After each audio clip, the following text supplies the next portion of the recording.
എല്ലാവർക്കും നമസ്കാരം. പുതിയൊരു വീഡിയോയിലേക്ക് സ്വാഗതം. വളരെ സുപ്രധാനപ്പെട്ട ഒരു വാർത്തയാണ് ഇപ്പോൾ സൗദി, UAE എന്നീ രാജ്യങ്ങളുമായി ബന്ധപ്പെട്ട് ഇപ്പോൾ പുറത്തു വന്നുകൊണ്ടിരിക്കുന്നത്. അതായത് ഹമാസ്, ഹിസ്ബുള്ള, ഹൂത്തി എന്നീ ഇസ്ലാമിക ഭീകരവാദ സംഘടനയെ സപ്പോർട്ട് ചെയ്യുന്ന ആൾക്കാരെ, ഇത്തരത്തിലുള്ള ഭീകരവാദ സംഘടനകളെ സപ്പോർട്ട് ചെയ്യുന്ന രാജ്യങ്ങളിൽ നിന്നുള്ള പൗരന്മാരെ ഇനി ഈ രണ്ട് രാജ്യത്തോട്ടും പ്രവേശിപ്പിക്കേണ്ട എന്ന ഒരു നടപടിയിലേക്ക് പോകാൻ ഒരുങ്ങുകയാണ് ഈ രണ്ട് രാജ്യങ്ങളും. അങ്ങനെ നോക്കുകയാണെങ്കിൽ ഏറ്റവും കൂടുതൽ അത് എഫക്ട് ചെയ്യുക കേരളത്തിലെ മുസ്ലിങ്ങളെയാണ്. കേരളത്തിലെ മുസ്ലിങ്ങൾ ഇപ്പോൾ ഭയങ്കര പോപ്പുലർ ആയിരിക്കുകയാണ്, അതായത് ഭയങ്കര നൊട്ടോറിയസ് ആയിരിക്കുകയാണ്. അതായത് ഹമാസിന് കൊടുക്കുന്ന സപ്പോർട്ടിൻ്റെ ബേസിൽ അന്താരാഷ്ട്ര തലത്തിൽ വരെ കേരളത്തിലെ മുസ്ലിങ്ങൾ ഇപ്പോൾ ഭയങ്കര നൊട്ടോറിയസ് ആയിരിക്കുകയാണ്. അതിനൊരു ഉദാഹരണം ഞാൻ പറഞ്ഞുതരാം. കഴിഞ്ഞ ദിവസമാണ് പാലക്കാട് തൃത്താലയിൽ പള്ളി ഉറൂസുമായി ബന്ധപ്പെട്ട ഒരു പരിപാടിയിൽ ഹമാസ് നേതാക്കന്മാരെ ആനപ്പുറത്ത് എഴുന്നള്ളിച്ചത്. അപ്പോൾ അത് കേരളത്തിലെ മാധ്യമങ്ങൾ അധികം ചർച്ച ചെയ്തില്ല. 1-2 മീഡിയ ഒഴിച്ച് ബാക്കി ആരും അധികം ചർച്ച ചെയ്തില്ല. ദേശീയ മാധ്യമങ്ങൾ അത് കഴിഞ്ഞ 1-2 ദിവസമായി അത് എടുത്തിട്ട് അലക്കിയാണ്. കേരളത്തിലെ പ്രത്യേകിച്ച് മുസ്ലിം ലീഗിനൊക്കെ എടുത്തിട്ട് അലക്കിയാണ്, സുഡാപ്പികളൊക്കെ എടുത്തിട്ട് അലക്കിയാണ്.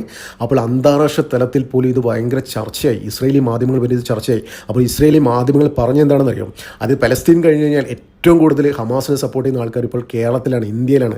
അതായത് ഇന്ത്യയുടെ അന്താരാഷ്ട്ര തലത്തിൽ പോലും ഇത് ഡാമേജ് ഉണ്ടാക്കാനുള്ള സാധ്യത ഏറുന്നു എന്നാണ് ഇപ്പോൾ പുറത്തു വരുന്ന റിപ്പോർട്ട്. അപ്പോൾ ഇപ്പോൾ ആദ്യം പറഞ്ഞ മാതിരി ഈ സൗദി, UAE എന്നീ രാജ്യങ്ങൾ ഇത്തരത്തിലെ ഭീകരവാദ സംഘടന സപ്പോർട്ട് ചെയ്യുന്ന ആൾക്കാരെ രാജ്യത്തോട്ട് പ്രവേശിപ്പിക്കേണ്ട എന്ന തീരുമാനത്തിലേക്ക് പോവുകയാണ്. അത് അവർ മനസ്സിലാക്കി എന്താണെന്നറിയോ, അതായത് അന്താരാഷ്ട്ര തലത്തിൽ ഇവർക്ക് ഒരുപാട് ഡാമേജ് ഉണ്ടാക്കും. അതായത് ഇത്തരത്തിൽ സപ്പോർട്ട് ചെയ്യുന്ന ആൾക്കാരെ രാജ്യത്ത് വിസ കൊടുത്ത് ആനയിച്ച് കൊണ്ടുവന്ന് കഴിഞ്ഞു കഴിഞ്ഞാൽ, അതായത് അന്താരാഷ്ട്ര മറ്റു രാജ്യങ്ങൾ ഇവരെ ഒറ്റപ്പെടുത്താനുള്ള സാധ്യതയുണ്ട്, ഒരുപാട് ബാൻ വരാനുള്ള സാധ്യതയുണ്ട്. നമുക്കൊരു ഇപ്പോൾ ഒരു ഗ്ലോബൽ ട്രെൻഡ് ഉണ്ട്. എല്ലാ രാജ്യത്തു നിന്നും അനധികൃതമായി, അതായത് ഇങ്ങനത്തെ തീവ്രവാദികളൊക്കെ സപ്പോർട്ട് ചെയ്യുന്ന ആൾക്കാരെ പുറത്താക്കിക്കൊണ്ടിരിക്കുകയാണ്. ട്രംപ് അഡ്മിനിസ്ട്രേഷൻ ഭരണത്തിലേറിയതിന് ശേഷം ആദ്യം എന്താണ് ചെയ്തതെന്നറിയോ, അവിടെ ഹമാസിന് വേണ്ടി വിളിച്ച ആൾക്കാരൊക്കെ പുറത്താക്കി. ഒരാളെയും ഒരു നിമിഷം പോലും വൈകിച്ചില്ല. അതായത് എത്രയും പെട്ടെന്ന് ട്രംപ് അഡ്മിനിസ്ട്രേഷൻ ഭരണത്തിലേറിയ വെരി നെക്സ്റ്റ് ഡേ തന്നെ എല്ലാ അവന്മാരെയും പിടിച്ച് പുറത്താക്കി. അതായത് കയ്യിൽ വിലങ്ങ് വെച്ച് കൊണ്ടാണ് ഇവന്മാരെ പുറത്താക്കിയത്. ഇനി മിക്കവാറും ഉണ്ടല്ലോ, ഇനി അവിടെ സ്റ്റുഡൻറ്റ് വിസ എന്ന് പറഞ്ഞ് പോകുന്ന ആൾക്കാർക്ക്, അതായത് മറ്റു രാജ്യങ്ങളിലെ മുസ്ലിങ്ങൾക്ക് പോലും, മുസ്ലിം വിദ്യാർത്ഥികൾക്ക് പോലും കിട്ടാനുള്ള സാധ്യത ഇപ്പോൾ കുറഞ്ഞിരിക്കുകയാണ്. അതായത് ഈ വിസ ഇൻ്റർവ്യൂവിലൊക്കെ ഈ മുസ്ലിം ആണെന്ന് കണ്ടു കഴിഞ്ഞാൽ ഇനി അവിടെ റിജക്റ്റ് ചെയ്യാനുള്ള സാധ്യത ഏറുകയാണ്. അപ്പോൾ അത്രത്തോളം അവർ രാജ്യത്തെ സുരക്ഷയാണ് മുൻനിർത്തിക്കൊണ്ടാണ് അവിടുത്തെ ഏത് ഭരണാധികാരിയും പ്രവർത്തിക്കുന്നത്. അപ്പോൾ അവിടുത്തെ ആര് വന്നു കഴിഞ്ഞാലും അവരുടെ പ്രഥമ പരിഗണന അവിടുത്തെ സുരക്ഷയാണ്.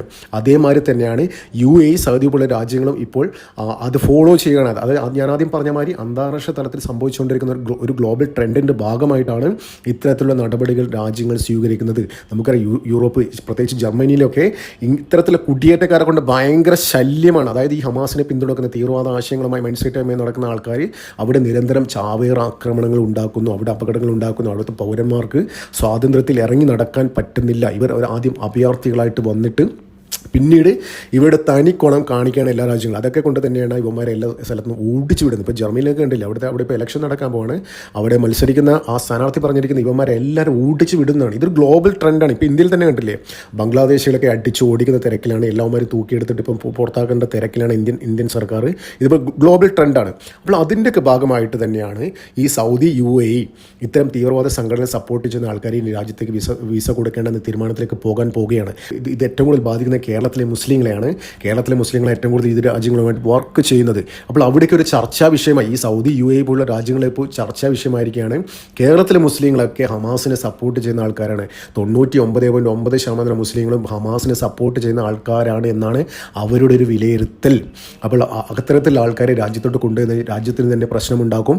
മറ്റു രാജ്യങ്ങൾ ഇവർ ഒറ്റപ്പെടുത്തുന്ന ഒരു തിരിച്ചറിവാണ് ഇത്തരത്തിലുള്ള തീരുമാനത്തിലേക്ക് നീങ്ങാൻ അവരെ പ്രേരിപ്പിക്കുന്നത്. നമുക്കറിയാം സൗദിയിൽ തന്നെ അവിടെ മുഹമ്മദ് ബിൻ സൽമാൻ NBS ഒരുപാട് പരിഷ്കാരങ്ങൾ നടപ്പിലാക്കിക്കൊണ്ടിരിക്കുകയാണ്. അവർക്ക് മനസ്സിലായി ഇനി എണ്ണയെ ഡിപ്പെൻഡ് ചെയ്ത് ഒരുപാട് കാലം മുന്നോട്ട് പോകാൻ കഴിയില്ല. ഇനി ഗ്രീൻ എനർജിയുടെ കാലമാണ്. അപ്പോൾ ഇനി ഇതുമായി ബന്ധപ്പെട്ട് രാജ്യത്ത് മുന്നോട്ട് പോകാൻ പറ്റില്ല എന്നവർ മനസ്സിലാക്കിയ, അപ്പോൾ അതൊക്കെ മുന്നിൽ കണ്ട് ഒരുപാട് പരിഷ്കാരങ്ങൾ അവിടെ നടപ്പിലാക്കിക്കൊണ്ടിരിക്കുകയാണ്. സ്ത്രീകൾക്ക് ഡ്രൈവ് ചെയ്യാം, സ്ത്രീകൾക്ക് ഫുട്ബോൾ മാച്ച് കാണാം, അങ്ങനെ എല്ലാ സമസ്ത മേഖലകളും സ്ത്രീകൾക്ക് സർവ്വസ്വാതന്ത്ര്യം നൽകുകയാണ്. വേണമെങ്കിൽ പർദ്ദയിടണമെന്ന് ഒരു നിർബന്ധമില്ല, ആവശ്യമുള്ളവർ ഇട്ടോട്ടെ. അതിനാരെങ്കിലും അതിനാരെങ്കിലും ചോദ്യം ചെയ്ത് കഴിഞ്ഞാൽ സ്ത്രീകൾക്ക് കംപ്ലയിൻറ്റ് ചെയ്ത് കഴിഞ്ഞാൽ അവൻ പിന്നീട് ഒരു കാലത്ത് അവിടെ ജയിലിൽ നിന്ന് പുറത്തിറങ്ങില്ല. അത്രയും ക്രൂരമായ കടുത്ത നടപടിയിലേക്ക് സൗദി നീങ്ങിയാണ്. അപ്പോൾ MBSന് വലിയൊരു ആഗ്രഹമാണ് മിയാമി സിറ്റി പോലെ ഒരു സംഭവം അവർ ഉണ്ടാക്കിക്കൊണ്ടിരിക്കുകയാണ് അവിടെ സൗദിയിൽ. സമസ്ത മേഖലയിലും പരിഷ്കാരങ്ങൾ കൊണ്ടുവരികയാണ്. അപ്പോൾ ഇത്തരത്തിലുള്ള തീവ്ര ആശയങ്ങൾ കൊണ്ട് നടക്കുന്ന ആൾക്കാരെ രാജ്യത്തിന് ആവശ്യമില്ല. അത് അന്താരാഷ്ട്ര തലത്തിൽ അവർക്ക് ഭയങ്കര ഡാമേജ് ഉണ്ടാക്കും. ആദ്യം പറഞ്ഞ മാതിരി ഒരുപാട് പൈസ ഇൻവെസ്റ്റ് ചെയ്തിരിക്കുകയാണ്. അതായത് ഒരു മോഡേണൈസേഷൻ, സൗദി മോഡേണൈസ് ചെയ്യാൻ വേണ്ടി ഒരുപാട് ക്യാഷ് ഇൻവെസ്റ്റ് ചെയ്തിരിക്കുകയാണ്. അപ്പോൾ ഇത്തരത്തിൽ ആൾക്കാർ വന്നാൽ അന്താരാഷ്ട്ര തലത്തിൽ അവർക്ക് ഡാമേജ് ഉണ്ടാകും എന്നൊരു തിരിച്ചറിവ് തന്നെയാണ് ഇത്തരത്തിലുള്ള നടപടിയിലേക്ക് പോകാൻ അവരെ പ്രേരിപ്പിക്കുന്നത്. അപ്പോൾ ഇവിടെ പെടാൻ പോകുന്ന ആരായിരിക്കും എന്നറിയോ? കേരളത്തിലെ സുഡാപ്പികൾ തന്നെയാണ്. കേരളത്തിലെ അതായത് ഒരു കുറച്ച് സംഘം ചേർന്നിട്ട് മൊത്തം മുസ്ലിങ്ങൾക്കും ഡാമേജ് ഉണ്ടാക്കുന്ന ഒരു അവസ്ഥയാണിത്. കഴിഞ്ഞ ദിവസം ഞാൻ ആദ്യം പറഞ്ഞ മാതിരി അറബി മാധ്യമങ്ങൾ പോലും ചർച്ച ചെയ്തു. ഇവിടെ ഹമാസിൻ്റെ ഹിസ്ബുള്ളയുടെ നേതാക്കന്മാരെ ആനപ്പുറത്ത് എഴുന്നള്ളിച്ചത് അവിടെ പോലും ചർച്ചയാക്കി. പിന്നെ അത് മാത്രമല്ല, അവിടുത്തെ സൈബർ പോലീസ്, ദുബായിയുടെയും മറ്റേ സൗദിയുടെയൊക്കെ സൈബർ പോലീസ് ഈ നടപടി, അത് കേരളത്തിൽ ഇവന്മാർ ആനപ്പുറത്ത് ഈ തീവ്രവാദികൾ എഴുന്നള്ളിച്ചുകൊണ്ട് നടന്നപ്പോൾ അവിടെയൊക്കെ ഒരുപാട് സപ്പോർട്ട് ചെയ്ത് ഒരുപാട് വീഡിയോ ഒക്കെ അവന്മാർ ഇറക്കി. അവന്മാരൊക്കെ ശരിക്കും സ്കെച്ച് ചെയ്തിട്ടുണ്ട്. അടുത്ത ദിവസം തന്നെ അവന്മാരൊക്കെ ഡീപ്പോർട്ട് ചെയ്യാനുള്ള സാധ്യത ഇരുന്നുണ്ട്. അപ്പോൾ നിങ്ങൾ സൂക്ഷിച്ചോ. ഗൾഫിലിരുന്ന്, വിദേശത്തിൽ അറബി രാജ്യങ്ങളിലിരുന്ന് കേരളത്തിലെ സുഡാപ്പികൾ നടക്കുന്ന ഇതിന് സപ്പോർട്ടുമായിട്ട് വീഡിയോ ആയിട്ട് എന്ത് സോഷ്യൽ മീഡിയ പോസ്റ്റുമായിട്ട് വന്നു കഴിഞ്ഞ് കഴിഞ്ഞാൽ നിങ്ങളെ അവിടെ ഡീപ്പോർട്ട് ചെയ്യാനുള്ള സാധ്യതയുണ്ട്. അതായത് ലൈഫ് ടൈം ബാൻ അടിച്ചു തരാനുള്ള സാധ്യതയാണ് ഇപ്പോൾ തെളിഞ്ഞു വരുന്നത്. വളരെ നല്ല കാര്യമാണ്. നമുക്കറിയാം, എന്താ പറയുക, ഇവിടെ കുംഭമേളയൊക്കെ നടക്കുമ്പോൾ ഈ ഗൾഫിലൊക്കെ ഇരുന്ന് ഇവന്മാർ എന്തൊക്കെ വൃത്തികളാണ് വിളിച്ചു പറഞ്ഞുകൊണ്ടിരുന്നത്. ഞാനൊരു കാര്യം പറയട്ടെ, ഇവന്മാർ ഈ അറബി രാജ്യത്ത് പോയിട്ട് അവിടെ നടക്കുന്ന ഒരു ആധ്യാത്മികമായി നടക്കുന്ന ഒരു പരിപാടിയെക്കുറിച്ച് പറയാൻ പറ്റുമോ? പറഞ്ഞു കഴിഞ്ഞാൽ ഇവനെ തല വെട്ടിയെടുക്കില്ലേ? അവിടുത്തെ നിയമം അനുസരിച്ച് ഇവന്മാരെ തല വെട്ടിയെടുക്കില്ലേ?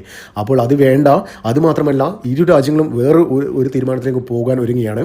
അതായത് സ്വന്തം രാജ്യത്തെ അപമാനിക്കുന്ന തരത്തിലുള്ള സോഷ്യൽ മീഡിയ അങ്ങനെയുള്ള ക്യാമ്പയിനായിട്ട് അവിടെ നടക്കുകയാണെങ്കിൽ അവന്മാർക്ക് ലൈഫ് ടൈം ബാൻ അടിച്ച് തരുന്നൊരു തീരുമാനത്തിലേക്കും ഇരു രാജ്യങ്ങൾ പോകാൻ പോവുകയാണ്. അത് ഭയങ്കര ശുദ്ധികാശ്രത, നല്ല ആൾക്കാർ, മാന്യമായിട്ട് ജീവിക്കുന്ന ആൾക്കാർ ഈ രാജ്യങ്ങളിലേക്ക് വന്നാൽ മതി എന്നൊരു തീരുമാനത്തിലേക്ക് പോവുകയാണ്. വളരെ നല്ല കാര്യമാണ്. നമുക്കറിയാം, കാശ്മീരിലെ ഒരു സുഡാപ്പി, ആ സുഡാപ്പി എന്താ പറയുക, അവിടുത്തെ ആർട്ടിക്കിൾ 370 അബ്രിവേറ്റ് ചെയ്തതിനെതിരെയൊക്കെ ഭയങ്കരമായി പ്രശ്നമുണ്ടാക്കിയ സുഡാപ്പി, അതായത് ഇന്ത്യയിൽ നരേന്ദ്രമോദി സർക്കാർ, RSS ഭരിക്കുന്ന ഇന്ത്യയിൽ ജീവിക്കാൻ പറ്റില്ല എന്നുകൊണ്ട് സൗദിയിൽ പോയി. അവിടെ ചെന്നിട്ട് MBSൻ്റെ പരിഷ്കാരങ്ങൾക്കെതിരെ ഫേസ്ബുക്ക് പോസ്റ്റ് ഇട്ടതേ ഓർമ്മയുള്ളൂ.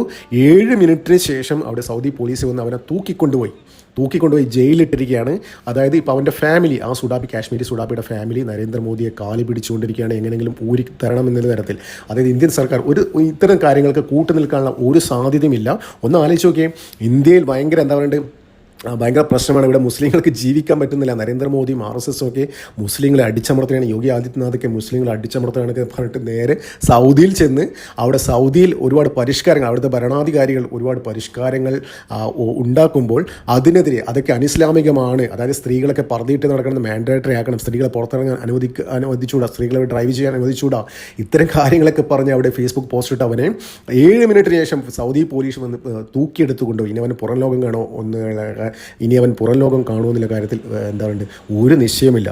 അതായത് ഇവർ സ്ത്രീകളെ കാണുന്നതിന് ഒരു കൃഷിയിടമായിട്ടാണ്, സ്വന്തം ഭാര്യമാരെ എന്താ പറയുക, കിടപ്പറയിലെ ഒരു ഉപകരണം മാത്രമായിട്ടാണ് സ്ത്രീകളെ ഇവന്മാർ കാണുന്നത്.